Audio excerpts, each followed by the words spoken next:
플러튼 좋은교회 성도 여러분, 편안하셨지요? 5월 21일 아침이 되었습니다. 우리 찬송가 204장 드리면서 오늘 시작합시다.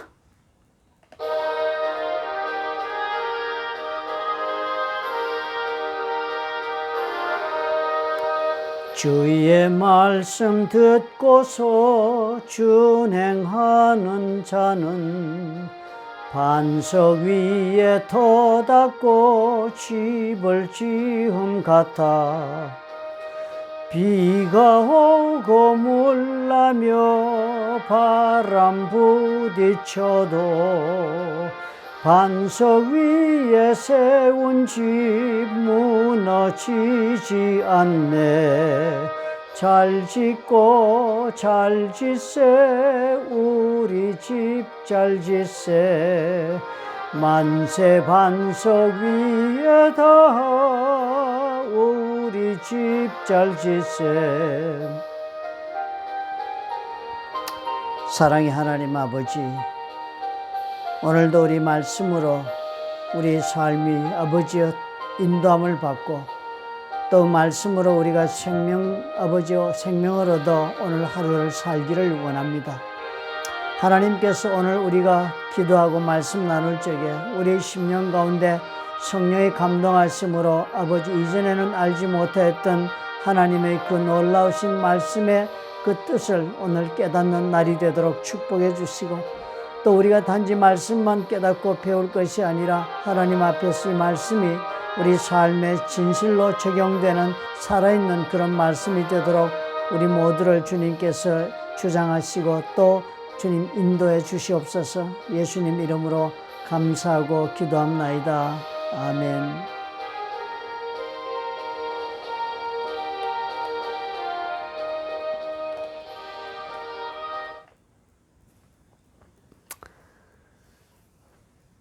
생명의 말씀 오늘 우리가 읽겠습니다. 신명기 21장 15절에서 23절을 우리 교독하십시다. 어떤 사람이 두 아내를 두었는데 하나는 사랑을 받고 하나는 미움을 받다가 그 사랑을 받는 자와 미움을 받는 자가 둘 다 아들을 낳았다 하자. 그 미움을 받는 자의 아들이 장자이면 자기의 소유를 그의 아들들에게 기업으로 나누는 날에 그 사랑을 받는 자의 아들을 장자로 삼아 참 장자 곧 미움을 받는 자의 아들보다 앞세우지 말고 반드시 그 미움을 받는 자의 아들을 장자로 인정하여 자기의 소유에서 그에게는 두 몫을 줄 것이니 그는 자기의 기력의 시작이라. 장자의 권리가 그에게 있음이니라. 사람에게 완악하고 패역한 아들이 있어 그의 아버지의 말이나 그 어머니의 말을 순종하지 아니하고 부모가 징계하여도 순종하지 아니하거든 그의 부모가 그를 끌고 성문에 이르러 그 성읍 장로들에게 나아가서 그 성읍 장로들에게 말하기를 우리의 이 자식은 완악하고 패역하여 우리 말을 듣지 아니하고 방탕하며 술에 잠긴 자라 하면 그 성읍의 모든 사람들이 그를 돌로 쳐 죽일지니 이같이 네가 너희 중에서 악을 제하라. 그리하면 온 이스라엘이 듣고 두려워하리라. 사람이 만일 죽을 죄를 범함으로 네가 그를 죽여 나무 위에 달거든 그 시체를 나무 위에 밤새도록 두지 말고 그날에 장사하여 네 하나님 여호와께서 내게 기업으로 주시는 땅을 더럽히지 말라. 나무에 달린 자는 하나님께 저주를 받았음이니라. 아멘. 이 신명기서에 보면 우리가 여러 가지 법을 지금 우리가 보게 되죠. 많은 종류의 법이 나옵니다. 그런데 그 법들이 이제 우리가 가만히 보면은 하나님께서 이 가나안 땅에 이 사람들을 인도해 들이가서는 이 사람들이 가나안 땅에서 어떻게 하나님의 다스리심을 받는 하나님의 자녀들의 삶을 살게 할까 하는 데 모든 초점이 가 있습니다. 다스리는 자가 하나님이시고 그 하나님이 그 당시 세상으로 비교해 보면 직접 왕이 되시는 그런 나라니까요. 다른 사람들이 사는 그 체제와는 전혀 다른 체제를 이 사람들이 지금 경험하게 될 것입니다. 다른 모든 사람들은 왕이 주장하여서 왕이 법이죠. 그래서 왕이 그 나라를 다스리는 인본주의 그런 체제 속에 살아가도록 그렇게 세상이 그렇게 만들어져서 운영되고 있었습니다. 그런데 하나님은 특별히 이 150만 명 내지 200만 명이 되는 이 백성들을 가나안 땅에 특별한 이런 경로를 거쳐서 데리고 들어가셔서는 저들과는 전혀 다른 체제, 즉 하나님께서 직접 왕이 되어 다스리시는 신정 왕국을 하나님이 건설하시고 또 운영하기 위하여 이 법들을 주신 것입니다. 하나님이 직접 다스리는 나라가 임하려면 이렇게 살아야 된다라고 주신 법이지요. 그러니까 들어가서 제일 먼저 하나님을 자신들의 하나님으로 섬기는 데서부터 이 모든 일이 시작이 되니까요. 그 가장 중요한 것이 제사법이었습니다. 하나님과의 관계를 어떻게 유지해야 하는가를 가리키는 모든 법이 제사에 다 들어있었습니다. 어떤 종류의 제사를 드리고 어떻게 해야 한다는 것이 그것이 그때 주어진 것입니다. 그 다음에 그뿐만 아니라 윤리법이 주어졌습니다. 하나님의 백성들이니까 사람들이 다스리는 나라의 백성들과는 다른 차원의 윤리를 가지고 살도록 하나님이 주신 그 대표적인 윤리법이 십계명으로부터 시작을 합니다. 그리고 십계명이 그 출발점이 되죠. 모든 율법의 가장 근저에 이루고 있는 그 모든 법의 정신이 되는 그 윤리의 하나님이 세우신 하나님이 원하시는 윤리의 수준이 그대로 드러나 있는 그 윤리의 내용이 그대로 드러나 있는 것이 바로 십계명이었습니다. 그 십계명을 근거로 해서 그 다음에 하나님이 모든 법령을 만들어 나가시는데요. 그래서 먼저 하나님과의 관계 속에서 이루는 법을 말하고 그 다음에 십계명을 주어서 전체적 자기 살아가는 사람들의 윤리적인 그 기반을 하나님께서 직접 형성하게 하시고 그래서 그 윤리에 근거해서 하나님을 사랑하고 그리고 이웃을 사랑하는 세상을 만들도록 그 다음 세부적인 법령을 주신 것입니다. 그 세부적인 법령을 주다 보니까 여러 가지 중에서 가장 우리가 대표적으로 본 것이 그들이 무엇을 먹고 무엇을 입고 사는가 하는 법을 정해 주셨습니다. 다르게 살아야 한다. 세상 사람들의 문화를 따라가서 살지 않도록 자신들의 문화를 하나님이 허락하시는 하나님의 백성들의 독특한 문화를 이룰 수 있도록 요구하시는 그런 법이 세부적으로 주어졌습니다. 또 그뿐만 아니라 그런 나라를 또 만들어야 하니까 거기에 지도자들과 또 재판관들이 또 어떤 법에 의해서 다스려야 하는가를 또 세부적으로 가르치는 법들을 우리가 종전까지 공부했습니다. 이제는 좀 더 개인적인 법이 지금 이제 얘기되기 시작합니다. 개인적으로 가정을 어떻게 꾸리고 사느냐, 개인적으로 자기가 책임지고 있는 그 소규모의 사회적 집단, 그 작은 단체는 어떻게 운영, 이런 식으로 개인적인 법에 대한 이야기가 나옵니다. 그렇게 세부적으로 이제 들어가기 시작을 합니다. 그래서 이제 법이 그런 식으로 지금 주어지고 있으니까 이제 오늘은 보니까 한 가정을 이 가장이 어떻게 운영을 해야 하는가 이것도 달라야 하겠습니다. 왜냐하면 하나님이 다스리시는 그 나라가 임한 가정이 되어야 되잖아요. 가정이 그냥 세상 사람들이 원하는 그런 모습으로 살아가는 가정이 아니라 하나님이 다스리시는 가정이 되어야 되고 그러나 그럼에도 불구하고 하나님께서는 그 가정에 가장을 세우고 그 가정의 질서를 유지하기 위해서 그 공동체의 가장 최소 단위가 건강하게 하나님이 원하시는 모습으로 살아나가기를 원하시기 때문에 그 법을 또 주시는 것입니다. 그러니까 이 가정도 어떻게 해요? 내 뜻으로 운영하는 가정이 되어서는 안 된다고 기본 정신이 당연히 되겠죠. 그죠? 당연히 내 가정이라고 주장할 수 있는 그런 모든 권리적인 그런 조건이 다 있다 할지라도 하나님 말씀하시기를 나의 뜻을 따라서 가정이 운영되어야 한다는 것이 기본 정신입니다. 그래서 그 대표적인 예가 상속에 관한 이야기를 오늘 적었습니다. 그 당시 이제 세상이 혼탁해져 가면서 본래 하나님은 일부 일처제를 원하셨습니다. 그런데요, 이 일부 다처제로 발전해 나가는 이유가 그 당시 농경사회로 들어오기 시작하니까 또 유목민 시대 때도 그런 특징은 있었습니다만 두드러지게 드러나는 것은 가나안 땅에 들어오면 농경 시대로 이제 진입을 합니다. 유목시대에서 발전해서 그러면 농사를 짓게 되면 가장 중요한 것은 사람의 숫자입니다. 얼마나 많은 자식을 가지고 있느냐가 그 가정의 힘입니다. 그렇게 사람이 이제 곧 힘이 되는 시대로 들어가면 농경사회는 노동력이 모든 부를 결정하지 않습니까? 그러니까 이제 다 이 아내 하나를 데리고 그렇게 살면서 놓는 자식 가지고 살지 않고 욕심이, 그 가정의 욕심이 이제 번져나갑니다. 아내가 물론 동의해가지고 많은 경우에 두 번째, 세 번째, 네 번째 이런 부인들을 얻는 이유는 그렇게 해서 자식들을 낳아서 그 야곱도 그렇게 해서 다 자식들을 12명 만들지 않았습니까? 그렇게 자식을 낳으면 그것이 바로 가력이 되니까, 가정이 힘이 되니까요.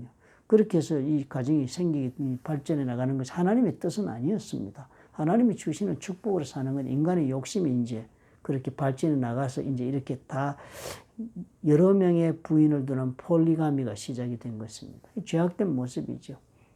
그런데 그러다 보니까 가정이 어떻게 문제에 봉착합니다. 아버지가 그럼에도 불구하고 하나님이 주시는 지혜를 따라서 하나님이 원하시는 대로 가정을 운영하면 좋은데 대개의 경우 그렇지 않거든요. 자기가 특별히 편애하는 아내에게서 태어난 아들에게 모든 것을 물려주고자 하는 그런 일은 언제나 발생해서 그것 때문에 암투가 벌어지고 살인이 벌어지고 한 것이 한국의 사국 얘기를 보면 얼마나 명백하게 드러납니까? 그 당시 이때는 다 족장들입니다. 그 가정을 막 이루고 가정이 막단 이제 경제력을 얻기 시작하고 그렇게 이제 형성되는 사회니까 얼마나 가장의 권한이 센지 모릅니다. 그리고 가장에게 그런 막대한 권한이 있으니까 또 그렇게 또 팽창하고 막 부를 얻기 시작하는 힘도 생기고 하는 것이니까요. 그러니까 편애하는 사람으로 하여금 그 아들로 하여금 상속을 받게 하는 문제가 생기는 것입니다.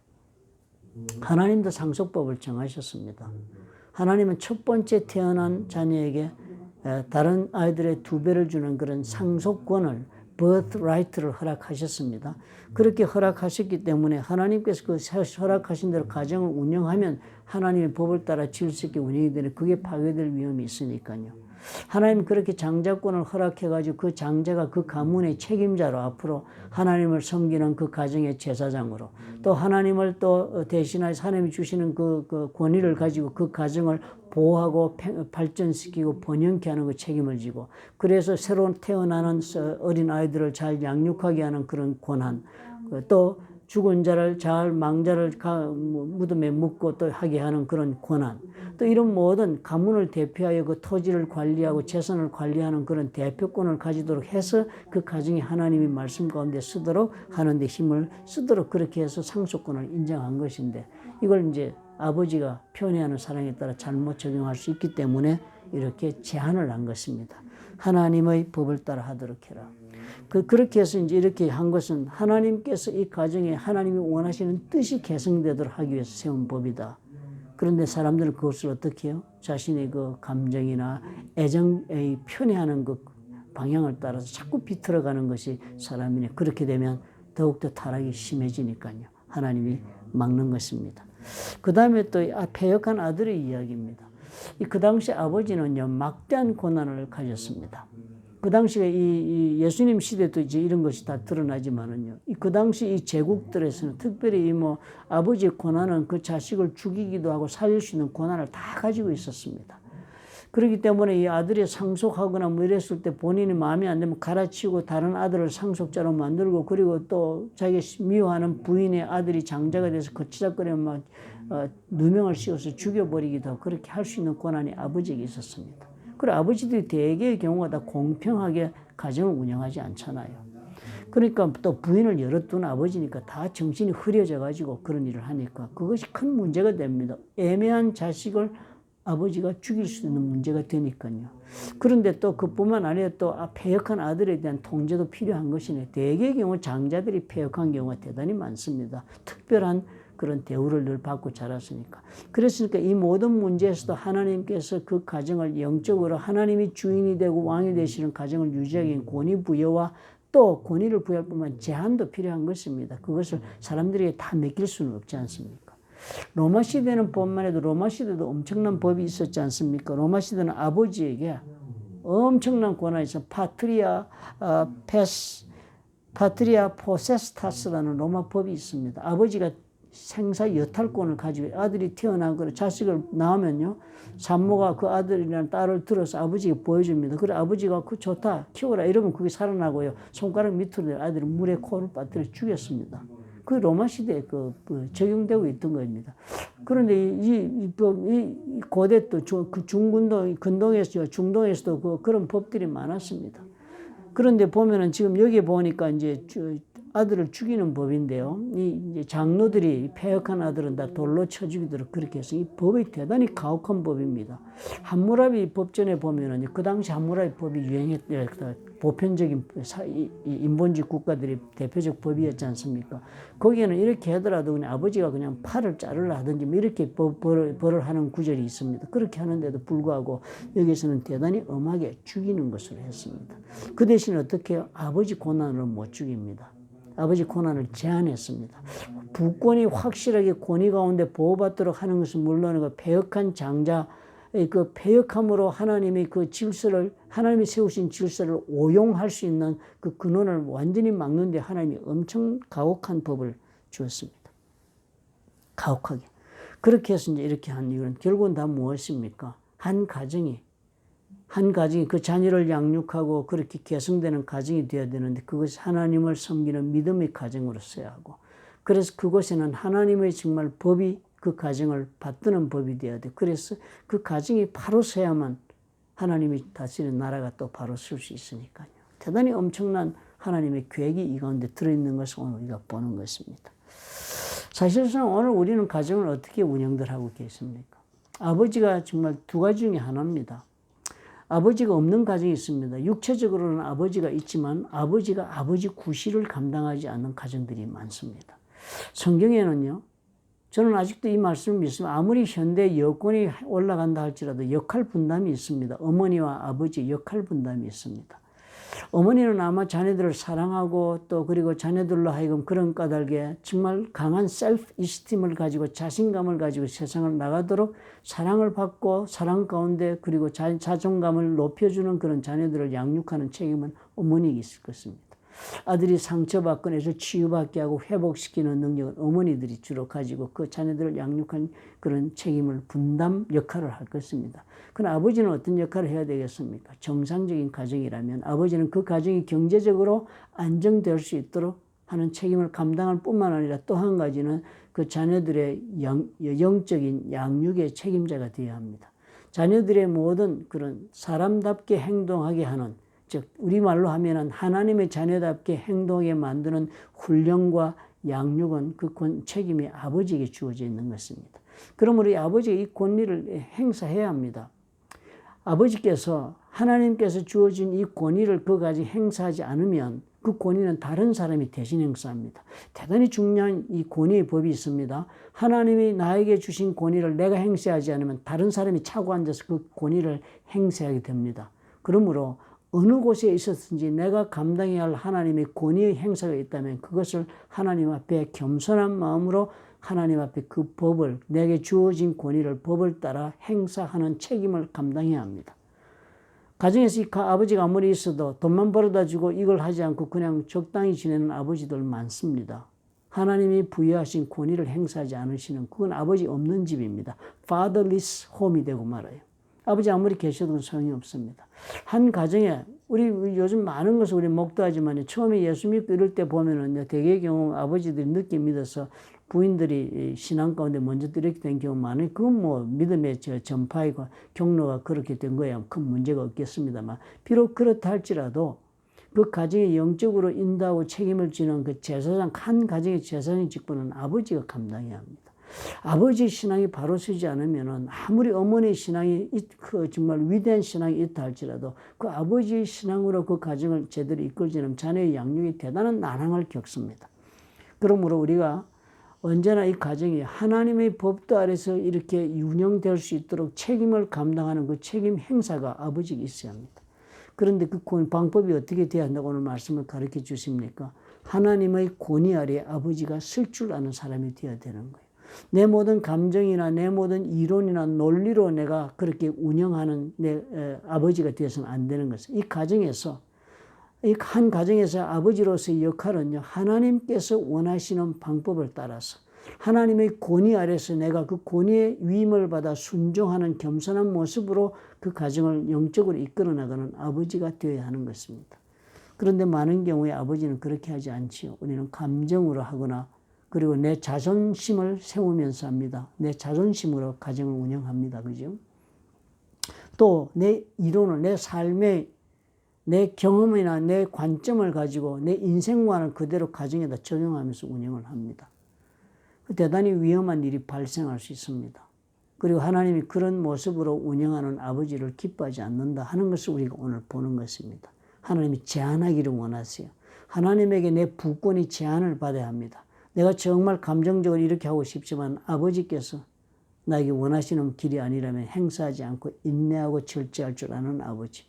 내가 비록 감당이 싫다 할지라도 하나님이 원하신다면 내가 그것을 하나님의 뜻을 따라 감당하는 그런 책임을 다할 줄 아는 그런 아버지. 그런 아버지가 있을 때 그 가정이 하나님이 다스리시는 가정이 될 수가 있다 하는 것을 우리가 봅니다. 그러므로 이 아버지의 이 영향이 대단히 중요하지 않아요? 그죠? 어느 가정이든지. 그런데 가정이 하나님이 다스리시는 가정이 되는 것이 더 중요합니다. 그렇죠? 아버지가 대접을 받고 권위가 쓰고 그래서 아버지 그냥 큰 중요한 인물로 그렇게 가정에 높임을 받고 이것이 중요한 게 아니고요. 그 가정이 하나님이 왕이 되어 다스리는 가정이 되면 하나님의 나라가 되면 그 가정은 우리 하나님께서 원하시는 기뻐하시는 모습으로 풍성하게 발전해 나갑니다. 자녀들이 하나님이 원하시는 모습으로 커나가고 그리고 아내와 남편의 관계도 그렇게 하나님이 원하시는 부부 관계가 되고요. 그리고 그 가정을 통해서 하나님이 귀하게 쓰는 역사가 또 벌어지게 되는 것입니다. 그렇지 않으면 뭐가 되겠습니까? 어느 누군가의 그 권위가 제대로 행사되지 못해서 즉 남편의 영적인 권위에 순종하지 않는 아내 많지요. 뭐 요즘 그 인정하는 사람 별로 없다고 생각할 정도로 위험한 일이 벌어지고 있지 않습니까? 영적인 권위를 제가 말하고 있습니다. 그럼 남편에도 영적으로 그만큼 갖춰지지 않아서 무시당하고 있는 경우도 있다 하겠지만 그러나 꼭 그렇지 않습니다. 그럼 우리가 다음 기회 있으면 또 우리가 얘기를 나누도록 합시다. 어쨌든 하나님이 나에게 주신 남편의 권위 인정이 있는 부부관계가 되고 그리고 또 그렇게 해서 그 아내도 그런 권위 아래에서 자식을 양육해야죠. 그렇지 않으면 많은 불협화음이 생길 것입니다. 하나님의 권위 아래 우리가 그렇게 살고 있는가 오늘 내 삶을 돌아보아야 해요. 나는 어떻게 내 가정을 운영하고 있는가 하나님 앞에 이 말씀을 적용하셔야 합니다. 그리고 그 하나님의 권위에 복종한다는 결국 무엇에 내가 아래에 서는 성경 말씀의 아래에 내가 서는 것입니다. 내 머리에 성경을 이고 내가 이 가정을 운영한다고 생각하는 그런 영적인 지휘 체계가 이루어지면 그것이 바로 하나님이 원하시는 하나님의 다스리는 나라 가정이 되는 것이 비결이 되는 것입니다. 그렇지 않은 아버지 많지요? 꼭 이 문제를 깊이 오늘 묵상하시면서 자신의 삶에 적용해 보시기를 아버지뿐만 아닙니다. 어머니에게도 책임이 있습니다. 아버지가 영적인 권위 아래 살아가도록 아내가 배필이 되어야 합니다. 아내가 배필이 된다는 말도 다음에 또 공부합시다. 우리가 그 단순한 삶의 조수가 아니라 영적으로 남편을 완전케 만드는 조수가 되어야 합니다. 기도하겠습니다. 좋으신 아버지 하나님 감사합니다. 깨닫게 도와주시고 참으로 하나님이 원하시는 그 자리에 아버지가 서서 그 법을 따라 가정을 이끌어 우리 하나님이 예비하신 축복이 날로 거대하게 풍성하게 발전해가는 가정을 이룰 수 있도록 도와주옵소서. 예수님 이름으로 기도합니다. 아멘.